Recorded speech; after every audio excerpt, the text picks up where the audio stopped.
close this. Alright, what up, lads? We better check out what we got in the storage. So we got a little mystery motor for the Civic build for spring.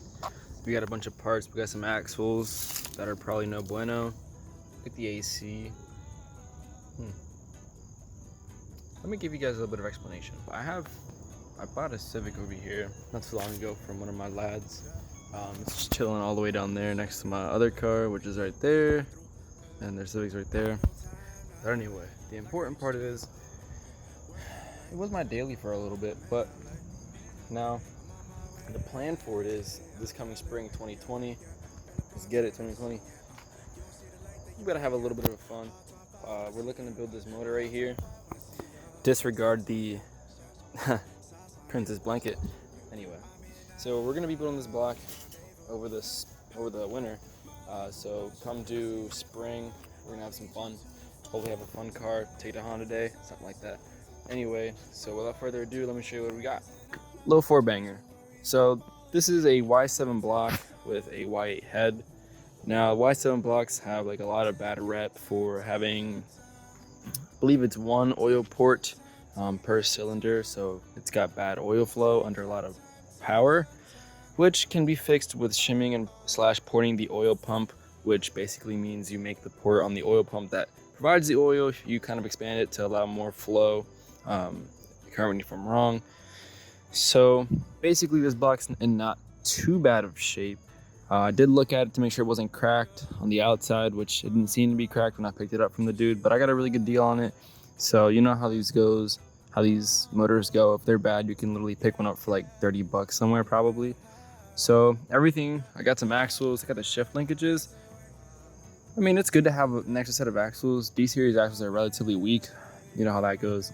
And we got power steering over here, which probably won't use because you don't really need power steering in a go-kart like Hondas, these turbo Hondas. So the mission today is to get this into the basement. So we got it on this little dolly right here, and I got some extra bolts in this towel. So got a bunch of extra bolts. Some of these are the AC bracket bolts and power steering bracket bolts, which I'm not going to use. So got some extra nuts and bolts. So we're about to take the impact out. We're trying to get this intake manifold off to make everything light. Probably drop the oil pan and take off the transmission just to make it fit through the door. So let's go see how that goes. All right, boys, quick update. Got the fuel rail off. I got it just kind of chilling here. So it's pretty easy. It's just a few bolts. Mainly these are the ones that people kind of forget to, and don't pull this off. Don't yank the fuel rail off, that's bad. There's 2 bolts, I believe they're 10 mils right under here, right under the fuel rail where it sits on the Y8 head. Sits right like this. It kind of sits like this, and then those obviously line up with the holes, so just take the 10 mils out and it comes right off. I just took the regulator out just to make things a little bit easier, just to have more room to get all these vacuum hoses kind of out of the way. So a bunch of these brackets sometimes you probably won't even reuse. Like this one, you probably won't use that. Obviously, if you want a cleaner look in the engine bay, maybe you will, but who cares when you're just trying to have a fun car at this point. So I'm gonna go ahead and remove the intake mani. It's some bolts up top and bolts on the bottom, so I'll get back to you when I do that. All right, lads, quick update. Got the intake mani off. It's just a few bolts, so in case you don't know where they are, it's gonna be 2 up top, 4 up top, 2 over here, 2 over here, 1 down here in the middle on the left bottom side. These are gonna be 12 mil. This one's probably the biggest pain in the butt to reach to, so you're gonna have to move this hose out of the way to get to this. A snubby 12 will probably be your best bet to get this bolt off, but everything else came off pretty nice and easy. So we're just kind of gonna keep taking things off little by little. The goal is to take the trans off, but I don't know if I'll be able to get to that. It's getting kind of dark, so I'm trying to move as quick as I can, and we have damn coolant in this plug. Sweet. But I'll keep you posted. The plan, I just really want to get this in the basement today so it doesn't sit out here and collect dust and dirt and rain, because it's probably going to rain soon in central PA. So I'll keep you guys posted. All right, lads, quick update. I got all the bolts off the transmission. This one here, here, here, and the very corner right there. Yeah. I got the rear T-bracket off as well, and got the starter assembly out. It's 2 bolts. Keep in mind this bottom one's always going to be a little bit longer, so don't lose that one. It looks like this. This bolt. So don't lose that one. It's really important. So I'm gonna see if we can split the trans. I feel like I'm forgetting a bolt somewhere. Yeah, and as I say that, I'm missing this one right here.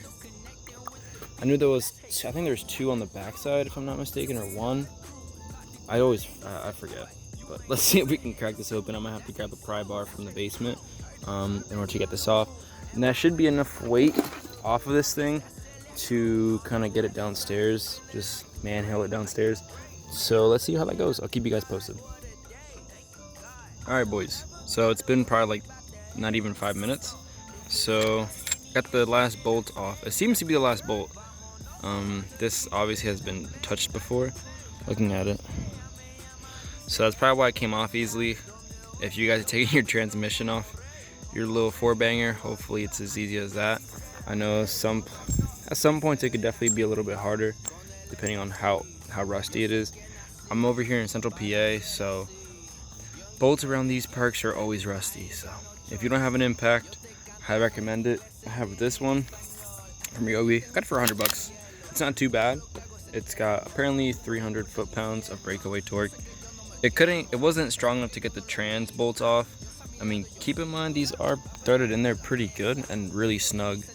I think these have thread locker on there, or Honda Bond, I don't know. I really don't know. I really don't care. But this already came apart. The last bolt just broke it loose. So we're just gonna take this off and see how that goes. All right, boys. I've been trying to wrestle this thing. I literally threw it on its side. Like, if you guys are scared to do this, I mean, this really isn't that hard. Like, you just gotta love these Hondas, man.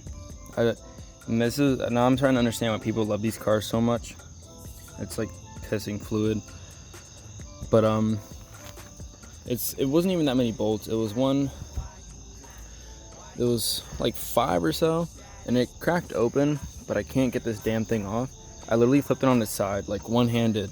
This stuff, I don't understand how these cars are so light. It's kind of ridiculous.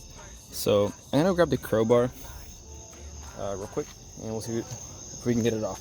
There it is. Thank you, sir.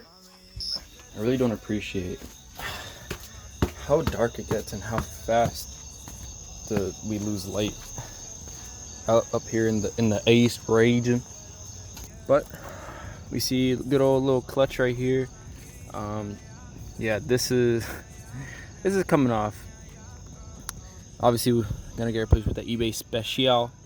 You know what I'm saying? But yeah, a bunch of this stuff is gonna get replaced. It's just worn out, man. Got some serious damage to it. So if your car has a lot of mileage, I would highly recommend popping this thing out and taking a look at it, man, because on these, well, I mean, Hondas are pretty good when it comes to high mileage on the transmission. It just depends if you take care of it. I mean, that obviously goes with just about every car. But so got this off. It wasn't that bad. I thought it was gonna be a little bit harder. The pry bar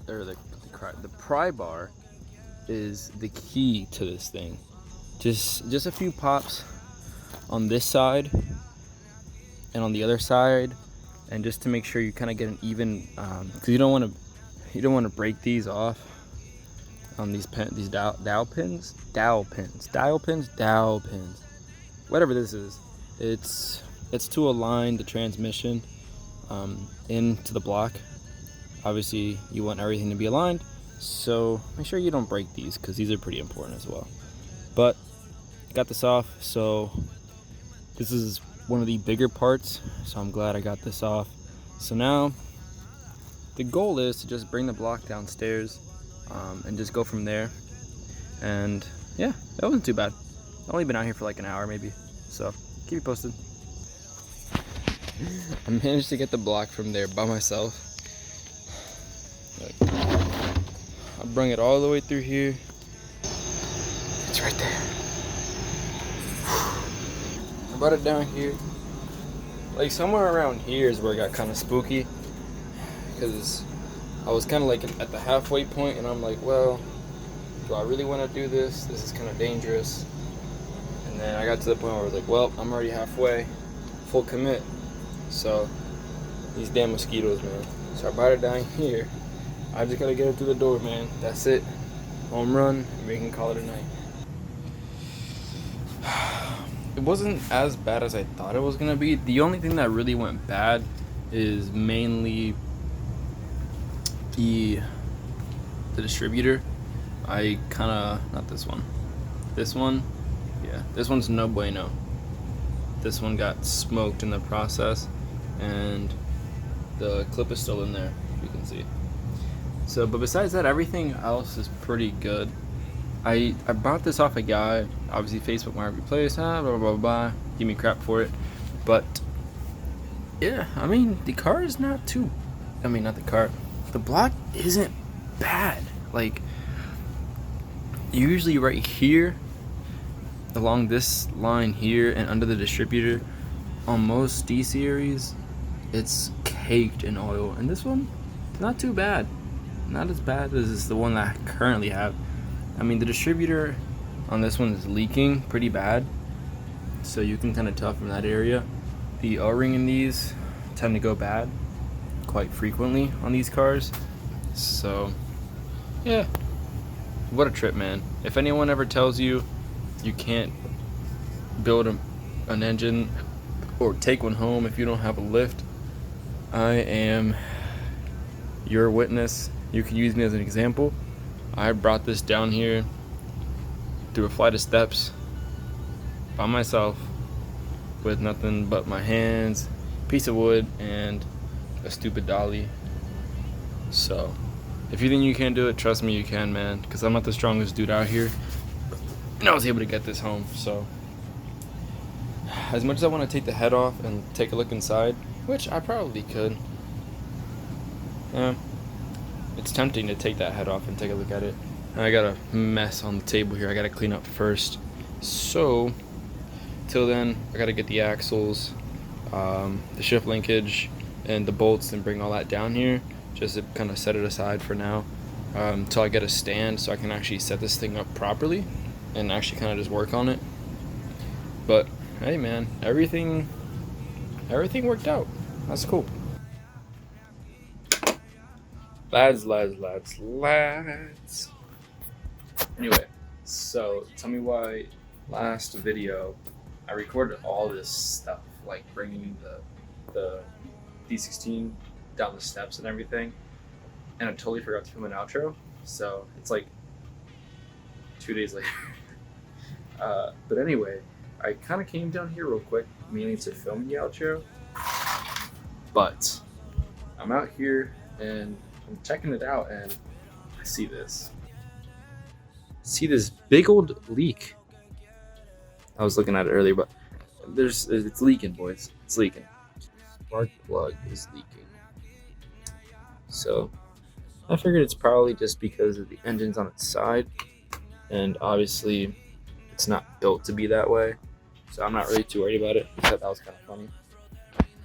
It's just leaking. But on the radar for the future, looking to take this off. This is probably gonna be one of the first things I do or replace. So that's gonna get replaced because this thing is super dusty. I'm gonna be getting a stand, an engine stand, to get this stood up properly. I have to take the clutch, flywheel, and pressure plate off, because in the other clip I literally pointed at the pressure plate and I said clutch. I'm lying.